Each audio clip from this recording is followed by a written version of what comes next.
Matagal niya na tayong isinasama sa pagtuklas sa iba't ibang magagandang tanawin sa loob at labas ng Pilipinas. The T from bubble tea stands for Taiwan. Ibinabahagi ang iba't ibang adventure at karanasan. Pero sa linggong ito, ang biyahe ni Drew hindi sa anumang tourist spot, kundi sa ospital.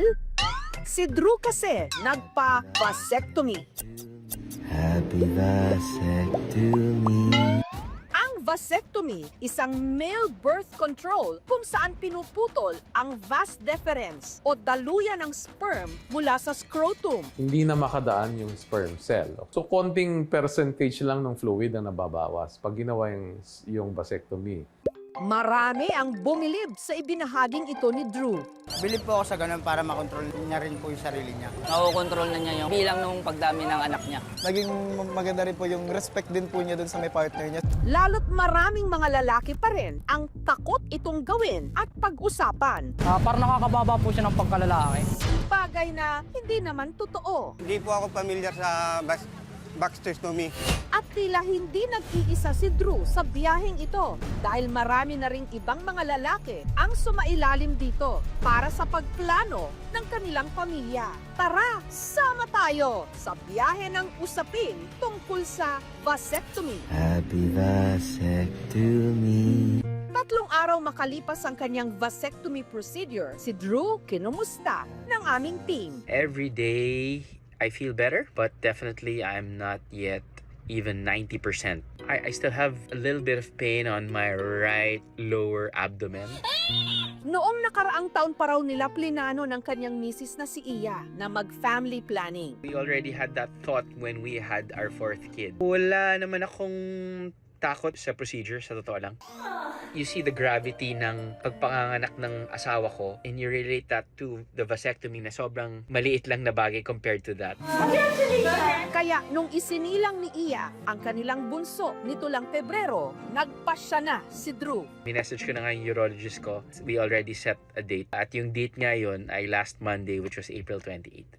May dalawang paraan ng vasectomy. Ang conventional vasectomy, kung saan gumagawa ng maliit na hiwa sa scrotum para maputol ang vas deferens. At ang NSV o no scalpel vasectomy. Sa prosesong ito, hindi na raw kailangang hiwain pa ang scrotum. May instrumentong ginagamit para gumawa ng maliit na butas sa balat.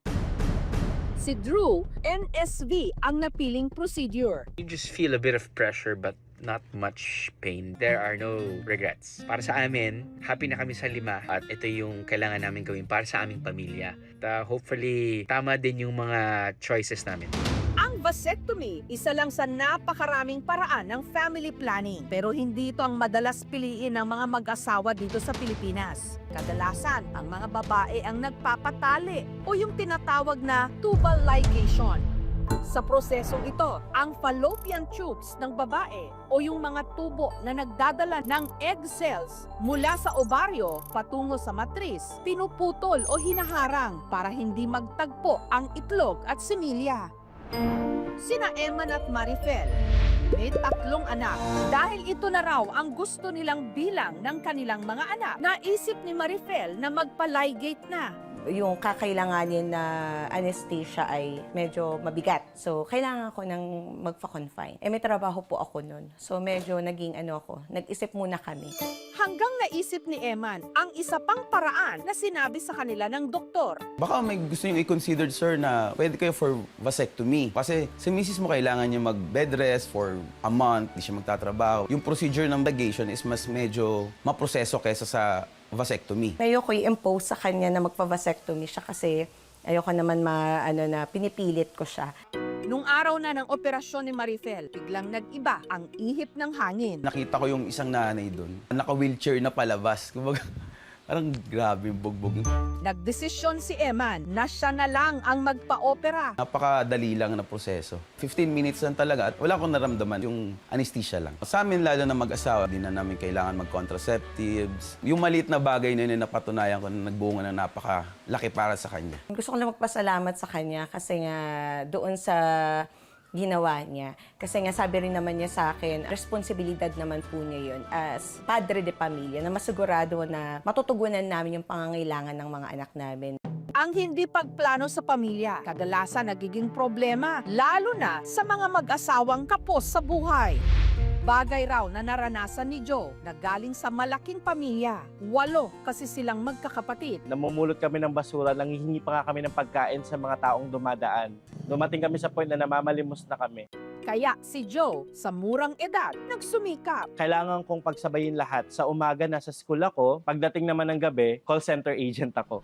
Hanggang unti-unti niya raw naiahon ng sarili sa hirap. Kalaunan, nakilala niya si Krisha na naging misis niya. Dapat yung pamilya ko, yung kaya ko lang buhayin, ipinapangako ko sa sarili ko na maproprovide ko lahat.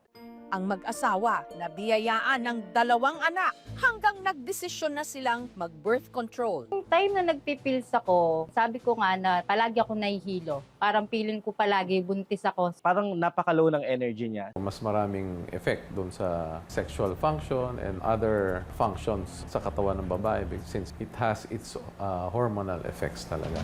Kaya si Joe naghanap ng ibang paraan hanggang nalaman niya ang tungkol sa vasectomy. Tinignan din namin kasi yung history ng family namin both. Yung side ko, 8 kami. Yung side niya, they are 7. It was part of the consideration.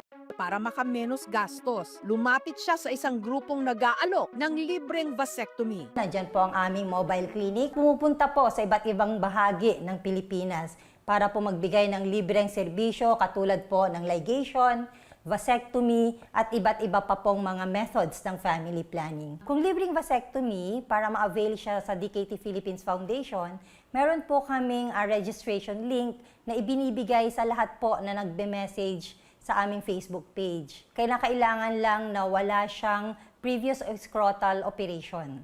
Ang operasyon, hindi raw umabot ng 1 oras. Pag uwi ko, nag-drive pa nga ako ng motor. Yung 4th to 5th day after ng procedure, yung pakiramdam is parang nasipay. Pero wala naman siyang kirot. In 2 weeks, okay na siya. Karamihan ng mga Pilipino ayaw magpagawa ng vasectomy kasi akala nila mawawala yung desire. Hindi rin totoo yun.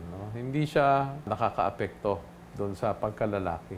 Reversible naman siya. Reversal ng vasectomy, ipagdudugtong ulit yung vas deferens. Nagagawa siya microscopically, but the results are not 100%. We are still expecting that population numbers will continue to grow. Responsible parenthood and family planning is key to a better quality of life. Pero ang simbahang Katolika, hindi pabor sa tubal ligation o vasectomy. Ang family planning talagang dapat gawin. Hindi talik kayo ng talik, hindi mo iniisip yung kinabukasan. Sa pagtatalik ng mag-asawa, alam din nila na nagbubukas sila sa bagong buhay. Ngayon, siyempre isipin mo, paano ko alagaan ito? Kaya nga okay naman ang family planning, ayaw lang ng simbahan yung mga contraceptives. Kasi hindi natural sa pananaw ng simbahan. Talagang importante ang pagpaplano ng pamilya upang magkaroon sila ng sapat na oras ang isa't isa, mga anak nila, and mapag-aaral sila ng mabuti. Sa mga tatay, consider nila yung vasectomy. Walang mawawala sa pagkalalaki mo. It is happier kung naproprovide mo yung needs ng family na binuo mo.